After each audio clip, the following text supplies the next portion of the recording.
Thank you, Vince. A key ruling today in a Fresno murder case from 2020. The defendant charged with murdering a man who showed up at a car crash scene to help his friend is now one step closer to facing a trial.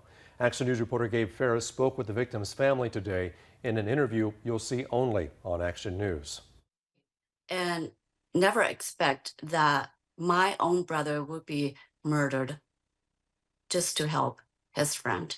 Nearly 4 years since Joshua Thao was gunned down, justice could soon be on the way for the victim's family.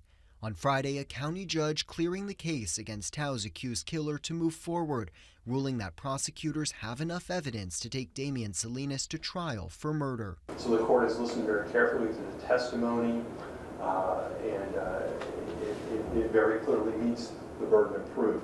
Salinas is charged in the August 2020 shooting death of Joshua Thao. The 36-year-old died at the scene of this two-car crash in East Central Fresno. Thao's sister, Hollywood actress Brooke Thao, tells Action News Joshua was there to help a friend in need. He's always willing to help anyone, especially his friends, and all he expects is just to help them. But prosecutors say the scene turned deadly when friends of the other driver involved in the crash arrived at the corner of Backer and Belmont Avenues.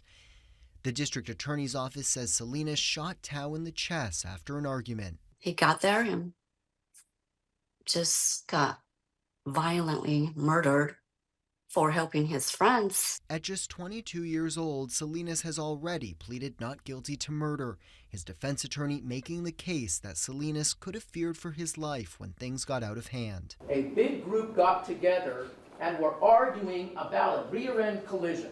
While the judge ruled that prosecutors can take the case forward, Action News legal analyst Tony Capozzi says Salinas could still have a strong defense. There's questions about whether or not there was a self-defense involved, whether or not the defendant thought that something might be happening as he's potentially walking away. Damion Salinas is due back in court in just a few weeks, and Thao's sister says her family is looking forward to the day that there's justice for her brother Joshua. Gabe Ferris, ABC 30, Action News.